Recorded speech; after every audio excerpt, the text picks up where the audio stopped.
আজকের এই ভিডিওটা যদি তুমি ভিজিট করছো তো তাহলে তো বলাই যায় যে এই 2024-এর তুমি ছিলে মাধ্যমিক পরীক্ষার্থী আর তুমি অ্যাপ্লিকেশন করেছো পিপিএস পিপিআর এর জন্য, অর্থাৎ স্ক্রুটিনি বা রিভিউ কোনো একটার জন্য তুমি আবেদন করেছো মধ্যশিক্ষা পর্ষদের কাছে, কারণ তুমি তোমার যে রেজাল্ট জানতে পেরেছিলে সেই রেজাল্টে সন্তুষ্ট হতে পারোনি। এক বা একাধিক সাবজেক্টে তোমার প্রাপ্ত নম্বরটা তোমাকে সন্তুষ্টি দিতে পারেনি, তার ভিত্তিতে তুমি অ্যাপ্লিকেশন করেছিলে। আজ তোমাদের যে ফলাফলটা প্রকাশিত হবে পিপিএস আর পিপিআর এর, সেই সংক্রান্ত বিজ্ঞপ্তি কিন্তু মধ্যশিক্ষা পর্ষদের তরফ থেকে গত 24শে জুন জানানো হয়েছিল। নোটিফিকেশন পাওয়ার সঙ্গে সঙ্গেই সেই সংক্রান্ত ভিডিওটা তোমাদের জন্য আমি নিয়ে চলে এসেছিলাম তোমাদেরকে তথ্যটা দেওয়ার জন্য। কিন্তু গত 27শে জুন আবারও নতুন করে একটা বিজ্ঞপ্তি জারি হয়েছে পর্ষদের তরফ থেকে। কি ছিল সেই বিজ্ঞপ্তিতে, সেটা কি তোমাদের জন্য নাকি সেখানে অন্য কিছু বলা আছে? সেই বিজ্ঞপ্তিটাও কিন্তু পিপিএস পিপিআর সংক্রান্ত। সেই বিজ্ঞপ্তিটা তুলে ধরার সঙ্গে সঙ্গে সেখানে কি বলা আছে সেটাও তোমাদেরকে জানিয়ে দিচ্ছি।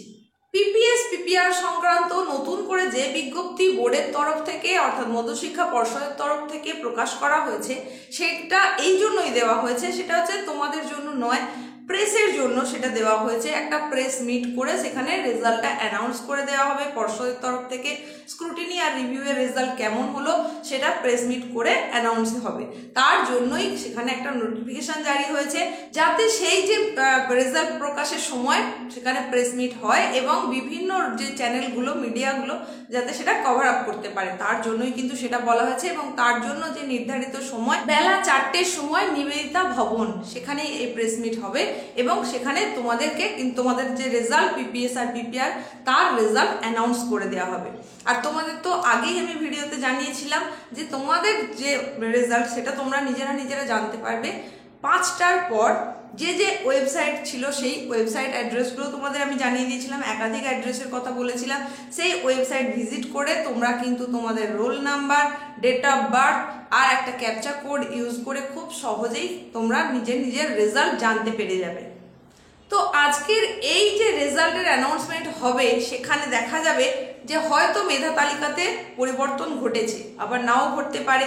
সবটাই ওই সময় পর্যন্ত আমাদেরকে অপেক্ষা করতে হবে, তাহলেই আমরা জানতে পারবো। তবে যেহেতু উচ্চ মাধ্যমিকের ক্ষেত্রে আমরা দেখেছিলাম যে মেধা তালিকায় অনেকটাই রদবদল ঘটেছে, তাই আমরা এখানেও ভাবছি যে নিশ্চয়ই হয়তো কিছু না কিছু রদবদল ঘটবে। তবে তোমাদের যে এটুকু বলে আশ্বস্ত করতে পারি যে অনেকেরই কিন্তু নাম্বারের পরিবর্তন হয়েছে। বেশিরভাগ ক্ষেত্রে যারা রিভিউ করেছো তাদের জন্য কিন্তু অনেকটা পরিবর্তন হয়েছে। স্ক্রুটিনিতে কিছু জনের পরিবর্তন হয়েছে, কিছু জনের পরিবর্তন হয়নি। তো তোমার আবেদনের ভিত্তিতে যাই রেজাল্ট আসুক না কেন, সেটা পরিবর্তন হোক বা না হোক, যেটাই হোক সেটা তোমাকে মানতে হবে। তাহলে তোমাদের আরো একবার বলে দিই, আজ অর্থাৎ 28শে জুন বেলা 4টের পর মধ্যশিক্ষা পর্ষদের তরফ থেকে প্রেস বিজ্ঞপ্তির মাধ্যমে তোমাদের রেজাল্টের অ্যানাউন্স করা হবে পিপিএস পিপিআর রেজাল্টের, যেটা 2024 মাধ্যমিকের রেজাল্ট। আর তোমরা নিজের রেজাল্ট জানতে পারবে বেলা 5টার পর। নির্দিষ্ট যে ওয়েবসাইটগুলোর কথা বলেছি বা বিজ্ঞপ্তিতে যে ওয়েবসাইটগুলোর কথা বলা ছিল সেখানে ভিজিট করে তোমরা তোমাদের রেজাল্টটা জানতে পেরে যাবে। আমার এবং আমার এই চ্যানেলের তরফ থেকে তোমাদের সকলের জন্য অনেক শুভকামনা থাকলো।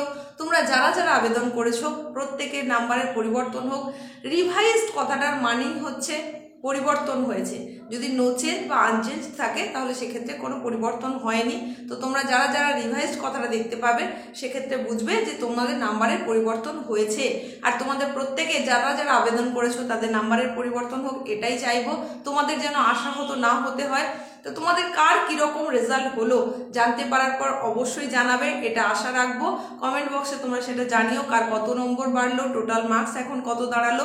তোমরা অনেকেই কমেন্ট সেকশনে আগের ভিডিওতে জানিয়েছিলে কারোর হয়তো 2 বা 3 নম্বরের জন্য একটা নির্দিষ্ট যে টার্গেট ছিল সেটাই পৌঁছতে পারেনি, সে সেটা পেতে পারবে কিনা। এইভাবে তো বলা যায় না, স্ক্রুটিনি বা রিভিউ যিনি করছেন তিনি যেরকম বুঝবেন সেই অনুযায়ী হবে। তো তোমাদের যাতে নাম্বারটা বাড়ে সেই কামনায় থাকলো।